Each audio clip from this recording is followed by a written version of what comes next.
বাইকের জন্য আলাদা কর আদায় করবে। যেহেতু চিন্তা করছে এটা পজিটিভ দিক বেশি, তাই এটা বাস্তবায়ন হয়ে যাবে। যারা বাইক কিনা তারা কিন্তু অলরেডি রোড ট্যাক্স দেয়, 2 বছর অন্তর অন্তর ট্যাক্স দেওয়া হয়। কিন্তু এইবার রোড ট্যাক্স ছাড়াও আলাদাভাবে সরকার ট্যাক্স বসাবে বাইক এবং অটো রিক্সার উপরে।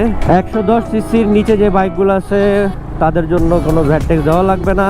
বাংলাদেশে প্রায় 48 লাখ বাইক রেজিস্ট্রেশন করা আছে, এর মধ্যে হয়তো 48 লাখেরই কর দেওয়া লাগবে না, কারণ 110 সিসি পর্যন্ত যে বাইকগুলো আছে আলাদাভাবে কর দেওয়ার কোনো প্রয়োজন নাই, তারা শুধু রোড ট্যাক্স দিলেই চলবে।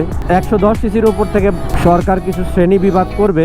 110 থেকে 125 পর্যন্ত 2000 টাকা, 125 থেকে 165 পর্যন্ত 5000 টাকা, 165 থেকে যত সিসি পর্যন্ত অনুমোদন আছে 10,000 টাকা। আমি যদি ভুল না হই, আমার অঙ্কটা ঠিক আছে। 110 সিসি পর্যন্ত রেজিস্ট্রেশন করা 10 লাখের মতোই আছে আনুমানিক। 10 লাখ যদি বাদ দেওয়া হয় তাহলে 48 লাখ থেকে 38 লাখ। এই 38 লাখ বাইকের যদি এভারেজে 4000 টাকা করেও ধরা হয়, বছরে 1,500 কোটি টাকা সরকারের কোষাগারে জমা হবে। এটা কিন্তু অনেক বড় একটা ব্যাপার দেশের জন্য। আয়কর কিন্তু বাইক রিক্সা বা অটো রিক্সা ছাড়া মোটামুটি সব রকমের ভেহিকেলের দিতে হয়, কার, বাস, ট্রাক, সিএনজিরও দিতে হয়।